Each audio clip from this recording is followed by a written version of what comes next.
大家好，我是议员。记得我在之前有跟你们讲过关于机器人外挂的事情吗？不记得也没关系，我在这里简短说明。简单的来说，就是我当时候有拍到画面周围有一些小号，但是他们可以无限召唤野蛮人出来，打死了野蛮人之后又马上复活，并且这些野蛮人出现的地方还有等级全部都是不合理的，向官方投诉了之后才知道他是用外挂。最近又有观众跟我投诉他们的王国也出现了外挂，这个是观众提供给我的画面，你们可以仔细看一下，周围都是10等级的城市运送资源给中间的那一位玩家，唯一一个只有25等级的，而且看这些名字好像是没有重复性的，全部都不一样，但是全部都做同样的动作，运送资源给这位玩家。那我坦白说，正常情况下，就算你有这么多个小号，也不可能这样子运的。而且这个玩家为了送资源，还专门开了一个联盟来接收。正常情况下，比如说我本人有8个小号，但是我也不可能做到这样子的程度，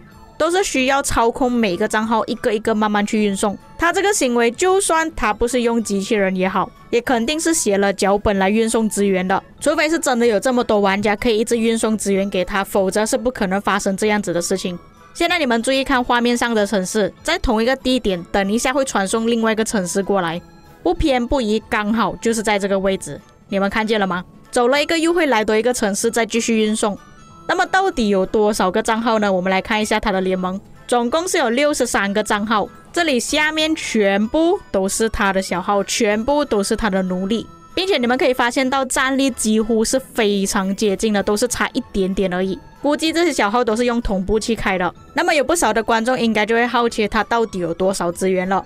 这是当地的玩家提供给我的截图，每一个资源都是超过100亿的，就只有金币比较少一点。这里侦查报告总数算起来有472亿，这个资源数量我相信是超越大多数的玩家，一般玩家在 BC 组以下的都不会拥有这么多的资源，甚至可以说它这个资源量呢是可以去先锋王国打架的。你们知道吗？这份侦查报告是之前的，也就是说它运送资源之前的报告，这份才是运送之后的报告。资源也是增加了不少，从原本的472亿变成538亿，直接提升了65亿的资源。65亿的资源，你们知道我要花多久时间才可以采集到吗？像我自己本人有8个小号，每一天至少会派出去3次，一个月下来差不多是100亿混资。而且我的小号全部都是已经25等级了，没有扣多少的税。这个人的小号全部都是10等级的，需要扣26%，所以严格来讲，其实他采集的资源比我还更多。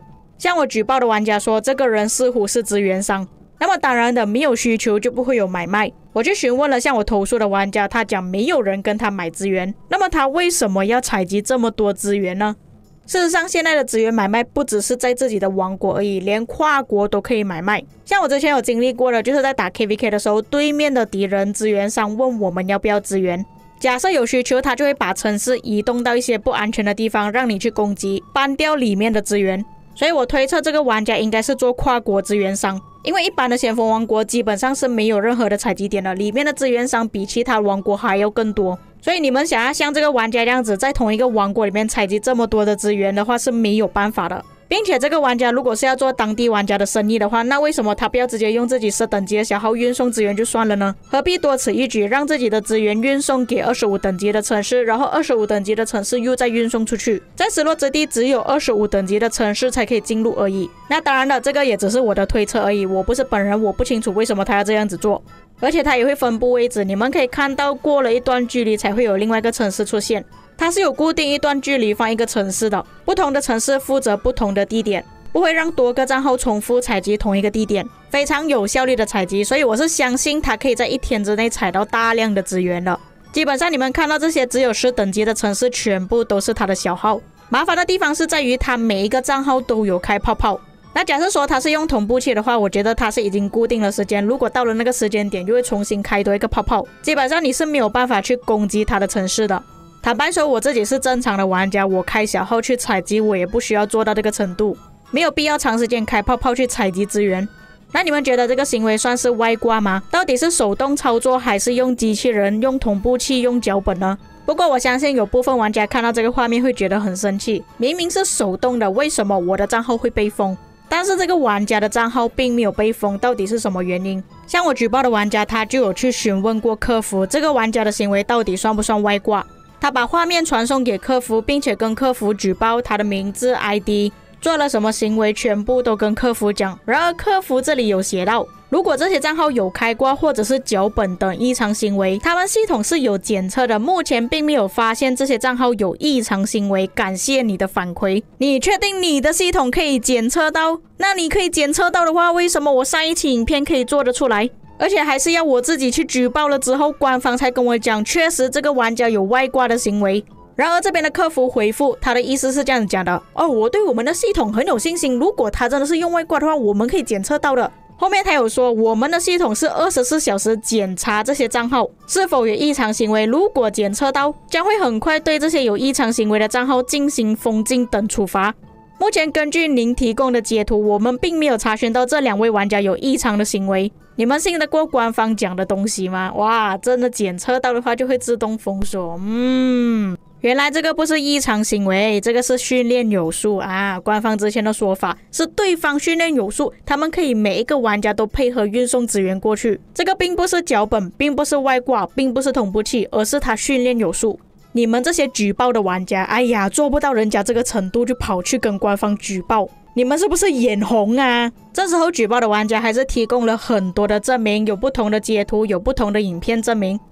这个资源商是有用脚本用外挂的。但是这个资源商的小号厉害的地方在于，他每一个小号都是会去做活动的。你们可以看到这个玩家写到，他有打日落，有打一些日常活动，打野蛮人等等。那么之前我有问过官方客服，如果我自己的小号不想要被封的话，要怎样证明我不是用机器人采集？他说只要我的小号确保每一次都有完成一些活动，有做日常活动的话，几乎是不会封锁的。所以我觉得这个资源商也是为了要避免被封锁，他就做一些日常活动。如果你只是单纯开小号上去采集资源的话，很大部分会被封锁。不过你们也看到了，官方的客服回应呢，全部都是复制粘贴，都是讲他没有用外挂，我们已经检测到了，我们的系统是24小时监控了。这位投诉的玩家都已经不耐烦了，跟他讲了很多遍，这个人就是用外挂，他就是用脚本，你们为什么不信？最后因为这个客服都是一直用复制粘贴的关系，也没有去重视这个玩家所讲的东西，最后他就选择拉黑这个客服了已经没有话要跟他讲，讲不下去了。那么各位，你们相信这个玩家是完全没有用脚本外挂吗？手动采集的玩家有办法做到这个程度吗？因为我算了一下，这里总共有13个路线，也就是说如果他是真的要这样子运资源的话，至少要有13架设备。正常情况下不会有玩家有13台设备吧，除了那个抓宝可梦的阿北之外呢，那个有可能有超过13架否则我不相信其他人会有13架设备，肯定是用了模拟器跟同步器的。并且听到这个画面是已经持续了2天，也就是说这个玩家是已经运了2天的资源，初算下来总共有700-800个小号。那你们觉得有可能是手动吗？至于各位观众有什么看法，可以在评论区给我知道。以上就是本期内容，我们下期再见。